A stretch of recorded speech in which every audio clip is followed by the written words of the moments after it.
דיברנו על זוגיות בסדנה ודברים שאמרת, אז כאילו, אוקיי, לשנינו יש בעיות, אתה יודע, עם זוגיות שאני בטוחה שהן באות גם מהבית, אבל כאילו, אצלי זה דווקא לא חרדת נטישה, אצלי זה אולי סוג של שכאילו יכירו אותי באמת. אתה יודע, אתה נמצא עם מישהו 24 שעות, יכירו אותך באמת, אתה לא יכול, כמו ששנתי אמרה, כאילו, אתה לא יכול להסתתר. אתה לא רוצה שידעו מי אתה. כן, ואתה יודע, אתה יכול לשחק משחק ענק כשאתה לא באינטימיות, אבל כשזה הופך לאינטימי, יכול להיות שזה אותו דבר. כאילו, כי אם יכירו אותי באמת, אז יברחו.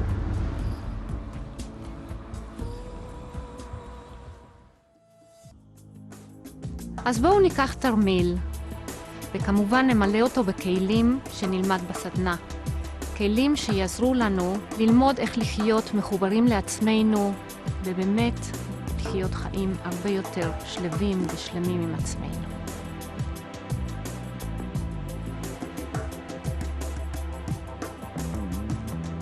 לא לעצור, כל הזמן לשאוף קדימה ולהמשיך להתפתח ולהמשיך להתקדם.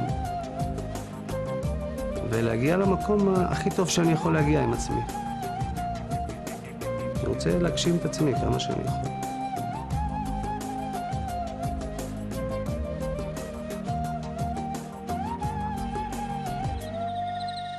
בוקר טוב לכם.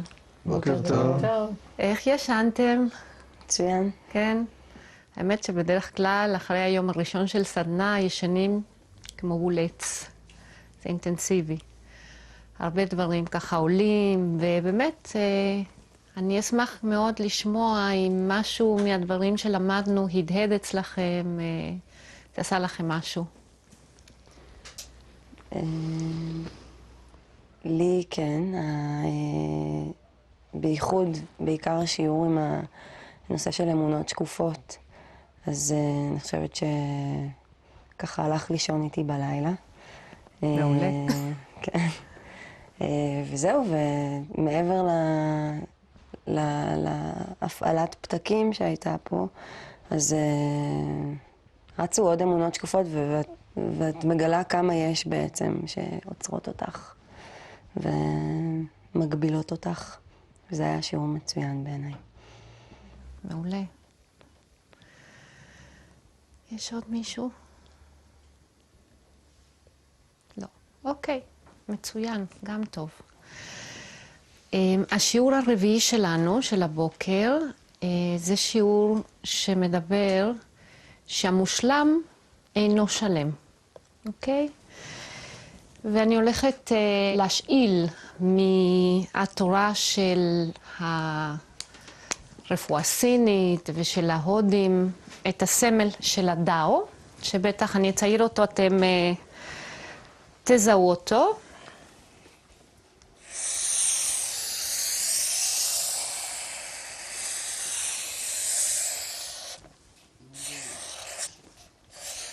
מוכר לכם? בוודאי. יין והיאנג. היין והיאנג, יפה מאוד. עכשיו.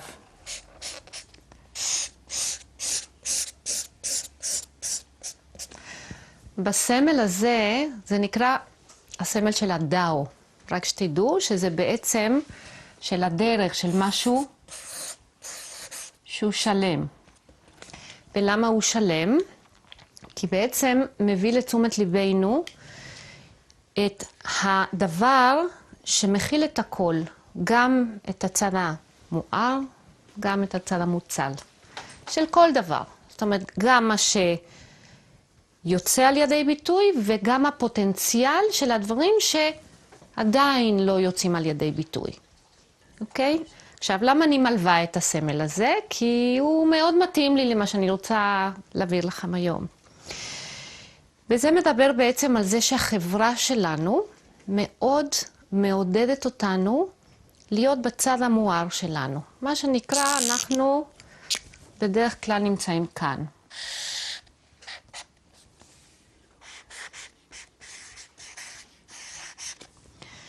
מעודדת אותנו להיות מושלמים. המדיה, כן, כל הפרסומות וכל החינוך והתרבות שלנו, כל הזמן אומר לנו מה זה נחשב להיות מושלם, איך מתלבש בן אדם מושלם, איפה הוא צריך לאכול בן אדם מושלם, באיזה עבודה הוא צריך להיות, עם מי הוא צריך להתחתן בן אדם מושלם, איזה אוטו הוא צריך שיהיה לו. זאת אומרת, ממש מכתיבים לנו איזשהו מודל, סטריאוטיפ של בן אדם מושלם. ואנחנו, כמו הדר, הולכים אחרי זה, כן?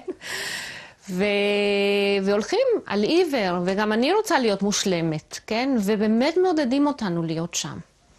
אבל מה שקורה זה שלכל אחד מאיתנו יש גם את הצד הפחות מואר, וכולנו יודעים את זה. למרות שמעודדים אותנו להסתיר אותו, אנחנו יודעים שזה ישנו. ושוב, אנחנו מגיעים לאותו מקום של אני יודעת שאני משקרת, ואם אני יודעת שאני משקרת, אז יש לי פחד שיגלו שיש גם בי דברים לא מדהימים. אוקיי? אז בעצם מה שקורה זה שמושלם ממש ממש לא מוביל להרגיש שלמים, ממש לא. עכשיו, כפי שכבר למדנו בשיעור של הדרך, אנחנו מגיעים לכאן ללמוד שיעורים. והיקום לא תמיד מפרגן לנו, ואם אנחנו לא עושים ממש את העבודה, אז יש את האנשים שמסביבנו, שמשמשים אותנו בעצם כמראה. העיקרון של המראה, זה מושג כמובן גם בפסיכולוגיה, זה לא משהו שאני ממציאה כאן, שבעצם אנשים מסביבנו משמשים אותנו כמראה, כדי שנוכל לבדוק את עצמנו פנימה ולעשות את עבודה. עכשיו, איך אנחנו מזהים את זה? מאוד מאוד פשוט. שאני נמצאת באיזשהו מקום, ויש בן אדם שם שממש מקפיץ לי את הפיוזים, מה שנקרא לוחץ לי על הכפתור, וזה עושה לי ויברציות, אני יודעת שיש שם עבודה בשבילי. שבעצם יש שם משהו באותו בן אדם שמביא לי את המראה של עצמי, וזה בעצם מאפשר לי לבדוק מה בבן אדם מקפיץ לי את הפיוז, ואז לבדוק בתוכי אם יש בי את זה כאן, ועדיין לא עשיתי שלום איתו. עכשיו, ברגע שאני אעשה שלום עם הדבר הספציפי הזה, הבן אדם הזה כבר לא יקפיץ לי את הפיוזים בכלל. זה ממש מקסים שאנחנו מתחילים לעשות את העבודה הזו.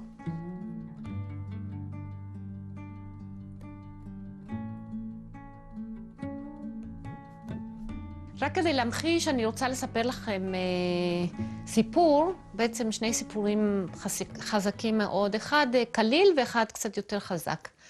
הסיפור הקליל קרה לי שהייתי מורה, והיה לי איזה קטע עם איזה מורה שפשוט אני ידעתי שהיא משקרת, ומשקרת ככה.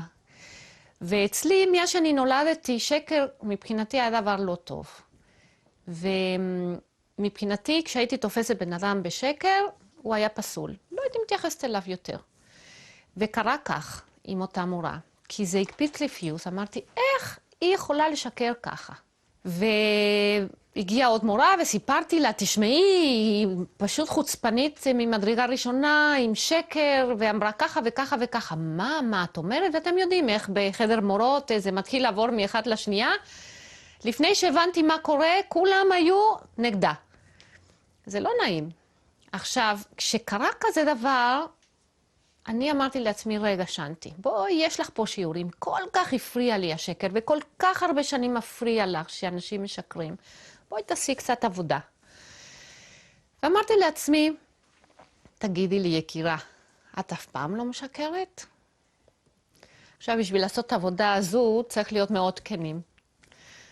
ואמרתי לעצמי, כן, אני בהחלט משקרת, אבל בואי נבדוק מתי אני משקרת. מתי אני באמת משתמשת במה שאנחנו קוראים שקר לבן. והגעתי למסקנה שאני משקרת בכמה סיטואציות. קודם כל, שאני רוצה לשמור על מישהו. לשלום בית, להגן על מישהו. או שאני לא רוצה לאבד פאסון, מה שנקרא. אני מאחרת או משהו כזה, אני אומרת, כן, היה תאונה בדרך. איזה תאונה. באמת. כאילו, יש מספיק תאונות בארץ, אבל אני הוספתי עוד כמה לרקורד, בוא נגיד ככה. כן, כי כאילו לא נעים שאני מאחרת. ומה עוד? שאני נמצאת בפינה, מה שנקרא בקטע של הישרדות, אני מוכנה לשקר בחוצפה ובכיף. ממש ככה. אז אני אמרתי לעצמי, אוקיי, שנתי, אם זה כך, אז בעצם, אם היא משקרת, כנראה שהיא נמצאת במקום שקשה לה. למה את לא מבררת? הזמנתי אותה לכוס קפה, אותה בחורה ששיקרה, ופשוט תוך כדי כוס קפה, בקטע של להשלים וכל זה, פשוט שאלתי אותה, תגידי, מה עובר לך בחיים? ואז היא סיפרה לי. ואז הבנתי בעצם שהיא נמצאת במקום קשה, ולכן היא נאלצה, כן, לשקר, כי זה היה הכי קל בשבילה, בשביל לפתור איזושהי בעיה שהייתה לה.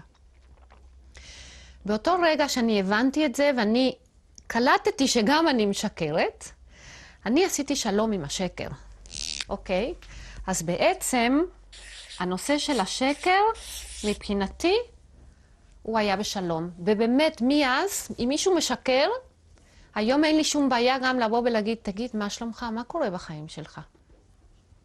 בעצם, למה יש את הצורך הזה? זה כבר לא מקפיץ לי פיוס. עכשיו, הסיפור השני הוא סיפור חזק מאוד, שקרה, שגרתי בארצות הברית, הייתי בשליחות, ואז הילדים שלי היו ממש קטנים, והגענו הביתה, ואני באה להיכנס לחנייה, וראיתי שיש שם איזשהו טנדר שלא מאפשר לי להיכנס. חשבתי, טוב, זה בטח חברים של השכנים או משהו כזה, אני אחנה בחוץ. עכשיו, חניתי בחוץ, ומה שקרה זה שאני הייתי עם המפתחות, אז אני באתי ונכנסתי, פתחתי את הדלת הקדמית של הדירה. איך שאני פותחת את הדלת הקדמית, אני רואה שמישהו סוגר מאחור את הדלת האחורית. עכשיו, מה שקרה, זה קרה כל כך מהר, שאני אפילו לא הבנתי מה קרה. אני רצתי, פתחתי מגירה, הוצאתי סכין בגודל כזה שהיה לי במגירה, פתחתי את הדלת, הבן אדם רק סיים לסגור את הדלת, זאת אומרת, הכל קרה בשנייה, ואני פשוט, עם הסכין הענק הזה, באתי ושמתי לו את הסכין פה על הצוואר. ושאלתי אותו, מי אתה ומה אתה עושה בבית שלי? הבן אדם פשוט צרח, נו, ושם את הידיים ככה. עכשיו, אני עוד לא רדתי את הסכין, כאילו, עד שהוא לא אמר לי מי הוא ומה הוא עושה אצלי בבית. ואז הוא אמר לי שהוא החשמלאי, והבעל הדירה נתן לו את המפתח כדי לבדוק משהו בחשמל. אבל אני אמרתי לו, תשמע, אתה היית אמור ללכת לבייסמנט ולמרתף ולעשות את זה, ולא לא להיכנס אצלי בבית בלי אישור, בלי שמישהו בבית. איך אתה עושה דבר כזה? אמרתי לו, יכולתי להרוג אותך. הוא אומר לי, כן, באמת. בקיצור, הורדתי את הסכין, הבן אדם, אני בטוחה שהוא לא יעשה את זה יותר, והוא הלך, והבעל שלי בא, והתחיל לצרוח עליי, מטומטמת, יכולת להרוג את כולנו, מה אם היה לו אקדח? מה אם באמת הוא היה שודד או משהו כזה? ואני אמרתי לו, תשמע, אל תדאג, לא היה לו סיכוי. כי אני באותו רגע ידעתי שאם הוא יעשה משהו, אני חותכת לו את הצוואר. עכשיו, כמובן, אחרי שאני נרגעתי, התחלתי לבכות, והברכיים רעדו לי, וזה היה פשוט נורא. ומה היה נורא כאן מבחינתי? זה פתאום להבין שאני מסוגלת לרצוח. אני, שנתי הקטנה, ולא מסוגלת להרוג זבוב, אם ישימו אותי בסיטואציה שאני ארגיש כמו הרגשתי אז לביאה שמגינה על הגורים שלה, שזה בעצם היה המקום שהגיב כמו טיל, כן? ואני מוכנה להרוג. והמחשבה הזאת, זה זיזע אותי, זה היה פשוט בשבילי חזק מאוד. מצד אחד השלמתי עם הנושא של רצח, שכנראה הפוטנציאל נמצא בתוכי. מצד שני, אני חייבת להגיד לכם, מה זה נתן לי ביטחון עצמי? ממש ככה, זה נתן לי המון המון ביטחון עצמי. הכי חשוב, זה היה שכשאני חזרתי לישראל מהשליחות והתחלתי ללמד רייקי, אחרי כמה חודשים, שאנשים היו מגיעים לסלון שלי לעשות סדנה, הרגשתי שזה זה לא נכון שאני אעשה את זה רק שם. שאני רוצה להגיע לאנשים שלא מסוגלים להגיע לסלון שלי. וארגנתי אפשרות לעבוד בבית סוהר. התחלנו ללמד שם מודעות אישית וסדנאות של רייקי לאנשים שמוכנים להיגמל מסמים. וזה היה מדהים לשבת מול החבר'ה האלה שיושבים בבית סוהר ולדעת שגם אני יכולתי לשבת שם. אם אני הייתי פשוט לא מדייקת עם הסכין ומרוב לחץ חותכת איזשהו וריד שם או עורק. וזה מאוד עזר לי לעבוד איתם, כי כל הזמן הרגשתי ממש בגובה העיניים איתם, ושבעצם זה יכול לקרות, וזה לא כל כך רחוק מאיתנו, ושזה הסיטואציה שאנחנו נקלעים, או שקורה לנו משהו, זה פשוט לכולנו יכול לקרות. וזה היה מדהים, זה ממש ממש היה מדהים העבודה הזו, והמקום שממנו באתי בגלל החוויה של הסכין שם, בשליחות. המודל הזה מביא למודעות את הצורך להתחיל לעבוד על הצד המוצל שלנו. לקחת את העיקרון הזה של המראות, ובמקום לכעוס שזה ישפיע עלינו, כל פעם שמשהו מפריע לנו, מישהו לוחץ לנו על הכפתור, או משהו כזה, לבוא ולהגיד, אם זה הפריע לי, יש לי פה עבודה, בוא נראה איפה זה מהדהד אצלי. ולהיכנס פנימה, ולהתחיל לחפש מה בדיוק שהבן אדם הזה אמר או עשה, זה מה שהפריע לי. אם זה היה השחצנות שלו, אם זה היה הטון שהוא דיבר, אם זה היה מה הוא אמר, אם זה היה מה הוא עשה, אם זה היה מה בעצם. ממש לדייק בדבר שזה מה שהקפיץ לי את הכפתור, ולבדוק את עצמנו. אם גם אני שם, אם גם אני לפעמים כזו, אוקיי? אז זה בעצם המסר של המודל הזה, להתחיל לעשות את העבודה הזו, לנקות את הצד הזה, כי בעצם ככל שאני עושה את העבודה הזו, אני הרבה יותר שלמה. וכשאני יותר שלמה, יש לי הרבה יותר שלום עם עצמי.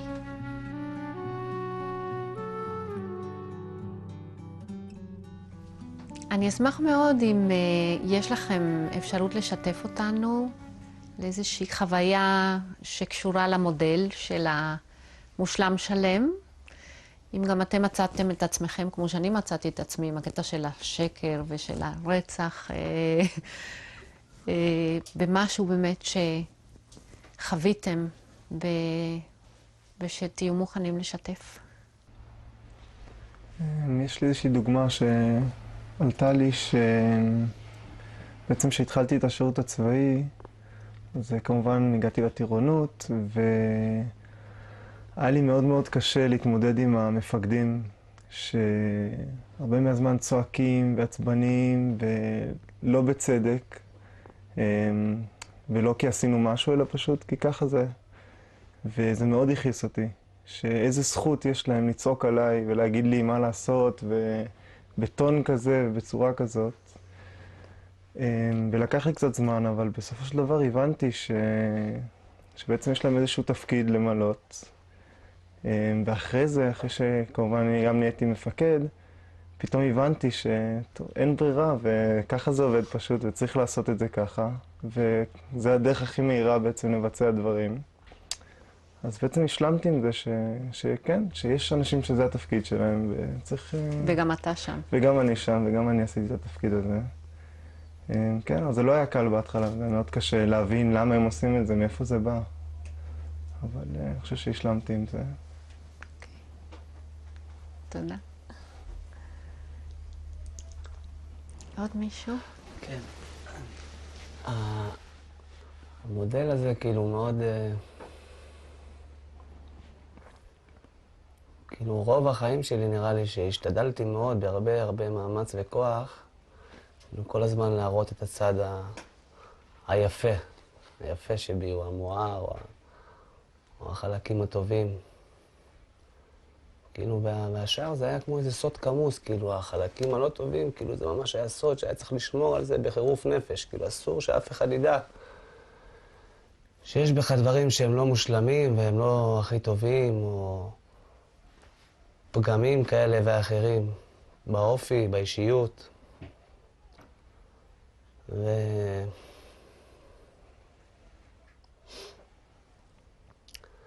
אבל לאט לאט פעם מישהו אמר לי, איזה משפט ככה חכם, הוא אמר לי, סודות גדלים בחושך ומתים באור החשיפה. זה יופי. כן. מקסים. ולאט לאט התחלתי בעצם להיפתח ולאפשר לחלקים האלה שבי, כאילו לצאת החוצה ולהסתכל עליהם ולקבל אותם. כי בעצם לא הייתי שלם אף פעם, הייתי תמיד...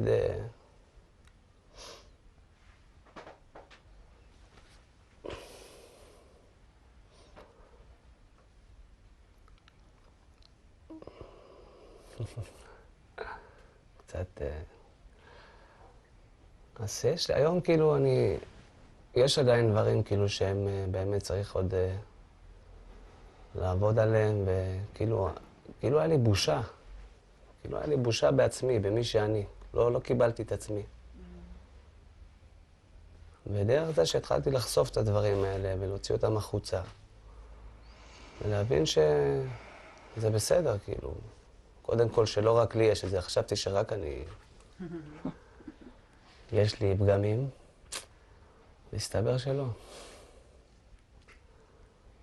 ולאט לאט אני מנסה כאילו להגיע להיות שלם עם עצמי, מי שאני. מעולה. אתה שלם, כמו שאתה, יגאל. ממש ככה. תודה. ענאל. אצלי אני חושבת הדבר הכי חזק זה העניין של כעסים. אני מאוד לא אהבתי שאנשים היו כועסים או צועקים או דברים כאלו. ופתאום גיליתי שבעצם מקום שהייתי מוציאה כעס זה היה מקום שבכלל כאילו אין לזה שום... זה לא הגיוני בכלל. למשל, אם הייתי עומדת בתור במכולת ומישהו רוצה להיכנס, לא בתור, הייתי יכולה להרוג אותם כמעט. ממש היו פעמים שהייתי משאירה את העגלה ויוצאת כדי שאני לא אתפוצץ. כאילו, what happened? מה אני צריכה מה התגובה הענקית על הדבר הקטן הזה? או הייתי באוטובוס לא היה לי בדיוק את העודף, והנהג היה אומר לי משהו, הייתי מתבלבלת וכועסת, ופתאום הבנתי בעצם שאני לא מוציאה את הכעס במקום הנכון, אני מפנימה את הכעס כל הזמן. אז קשה לי עם כעס של אחרים, כי זה בעצם מדליק, מצית בתוכי את המקום הזה שהוא כל כך גדול. והיו כמה מקרים בחיים שלי שהפחיד אותי עד מוות, שכן הוצאתי כעס, שגם אני יכולתי להרוג. ונתן לי גם להבין איך פתאום קוראים בעיתון שמישהו רצח מישהו אחר, שמחזיקים כעס בפנים, ואני מרגישה גם שהייתי אוכלת כדי להחזיק את הכעס בפנים. לא פשוט.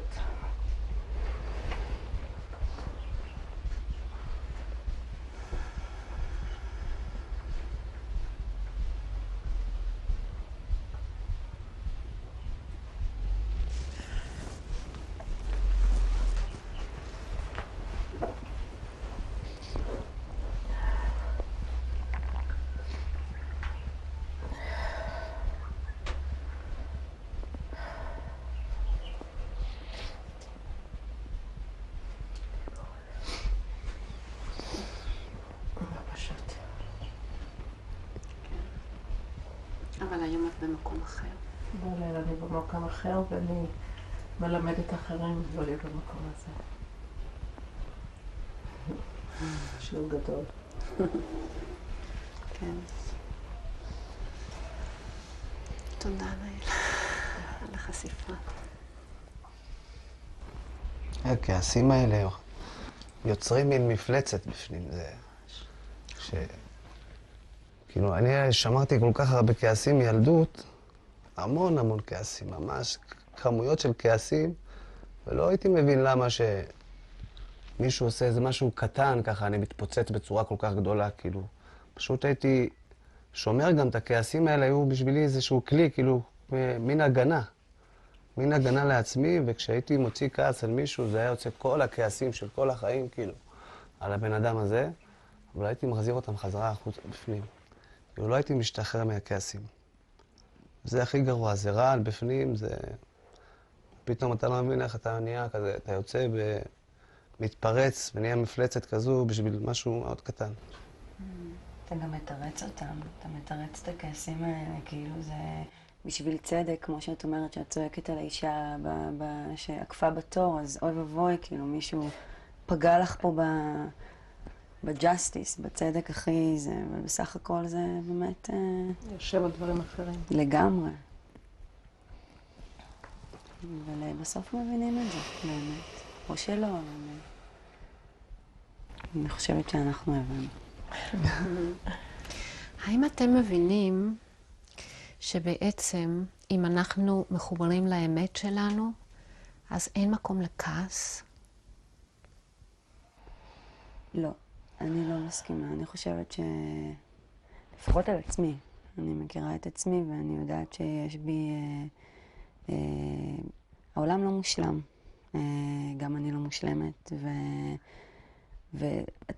זאת אומרת, אם אתה לא כועס על, את יודעת, על החוסר שלמות, על כל מיני דברים, על אבא שלך, על הבן זוג שלך, על הבת שלך, אני חושבת שכעס זה משהו שהוא חייב, זאת אומרת, אין אפשרות, אין דרך להימנע ממנו, הוא לא חייב אבל להיות, זאת אומרת, הוא צריך להיות על הדבר הנכון. צריך לדעת, לקחת אותו, זאת אומרת, להתאים אותו לדבר הנכון ולא... זה הקאץ' פה בעצם. כי תשמעי, דברים מכעיסים, אין מה לעשות. גם אם אני אהיה שלמה עם עצמי עדיין. כאילו, אני חייבת לכעוס, אני... למה? למה? למה את חייבת? כי אין לי דרך אחרת לפרוק את זאת אומרת, מה... אני לא... את המה? כאילו, מה יושב מאחורי הכעס? בעצם, תחשבי רגע, תרגישי רגע. מה יושב מאחורי הכעס? במילה אחת, זה... האמת היא שכן, זה חוסר השלמה, אולי. כאילו, זאת אומרת, זה... אני כועסת, אני מנסה לחשוב באיזה מצבים אני כועסת באמת. זאת אומרת, מה מכעיס אותי? בעיקר אני, אולי, אבל... אני רוצה לפשט לך את זה, ואת לא חייבת להסכים. אבל בדרך כלל, זאת אומרת, הרגש של כעס הוא רגש לגיטימי, ובעצם הוא קיים כמערכת הגנה שלנו. זה כמו השגה של האריה, או הקוצים פתאום של הדורבן וכולי. זה לגיטימי בנושא של הישרדות. וזהו. עכשיו, אנחנו לוקחים אותו בעצם ממקום של פחד. מה שיושב בדרך כלל מאחורי הכעס, זה פחד. ומאיפה בא הפחד? ממקום שאני לא מרגישה שלמה עם עצמי, שאני לא יודעת, שאני מתוסכלת, שאני בקונפליקט, שאני פוחדת. וברגע שאנחנו יותר שלמים עם עצמנו, ויותר מחוברים לאמת שלנו, יש שם משהו כל כך איתן, בסיס כל כך חזק, שבעצם אין לי פחד. אין לי פחד במקומות שלא צריך להיות פחד. יהיה לי פחד אם אני אמצא איזה שודד בפינה חשוכה, כן? אבל לא מדברים על זה. אנחנו מדברים על החיים היומיומיים. ממה אנחנו פוחדים כל כך? אוקיי? כן, זה מתבסס על האמונות השקופות, ועל העבר שלנו, ואנחנו עוד נדבר בשיעור אחר על הנושא באמת של העבר, ואיך אנחנו מתמודדים עם זה, אבל מה שיושב מאחורי הכעס באמת באמת זה פחד. והפחד מאיפה בא? מחוסר חיבור לעצמי. אין לי את הבסיס האיתן הזה, שזה מביא לי כאשר אני מחוברת לאמת שלי.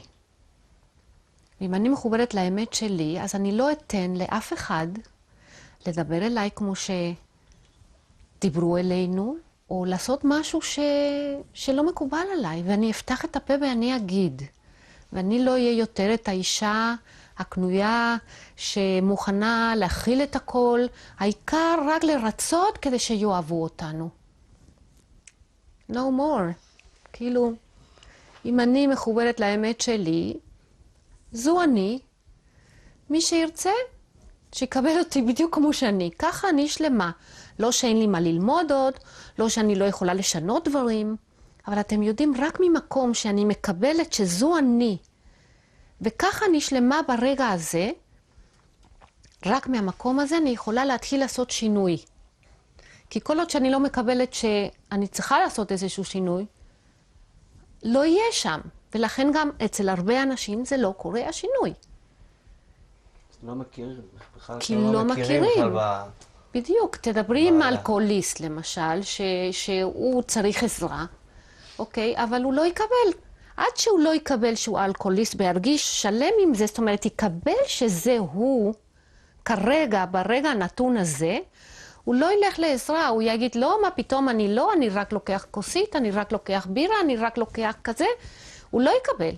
ברגע שאני שלמה, ואני מחוברת לאמת שלי, אז אני יכולה להתחיל לעשות את השינוי. אחרת, אין שינוי. באמת אין שינוי. זאת אומרת שאת אומרת, אני שלמה עם עצמי, זה לא אני מקבלת את זה. אני שלמה עם עצמי, בדיוק. אני יודעת את זה. תראי, יש איזושהי קבלה, גם אם אני אומרת, אוקיי, אבל אני רוצה לעשות שינוי. אבל קודם כל אני צריכה לקבל שאני ככה או ככה או ככה. אז זה השלמות, אוקיי? שלם לא אומר שזה perfection, מה שנקרא, מושלם, כמו שאנחנו אומרים. אבל זו אני עכשיו, ועד שאני לא אקבל את זה באהבה, אני לא אוכל לעשות את השינוי. ופה בעצם הנקודה הזו של העבודה, של קודם כל בואו נרגיש שלמים ממי שאנחנו. ואז בעצם אנחנו נכנס על הרבה פחות דברים. תאמינו לי.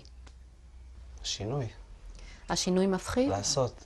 כאילו, הדברים האלה בעצם שהם גם הכעס וגם דברים כאלה דומים, בעצם הם משרתים, אותי הם שירתו, ומאוד קשה להשתחרר מזה, כאילו אתה אומר, כאילו אתה לא יודע מה תקבל במקום. יגאל, אם אתה מתחבר לאמת שלך, אתה בדיוק תבחר, הרי אנחנו עם בחירה חופשית כל רגע ורגע, זה הזכות שלנו, אז אתה תבחר בדיוק מה אתה מביא במקום, אוקיי? והרי אנחנו יכולים ליצור את עצמנו מחדש כל רגע ורגע, אבל זה שיעור בפני עצמו. אנחנו נגיע לשם, אנחנו נדבר ארוכות על זה, אוקיי? אז תודה רבה לכם. באמת, היה מקסים,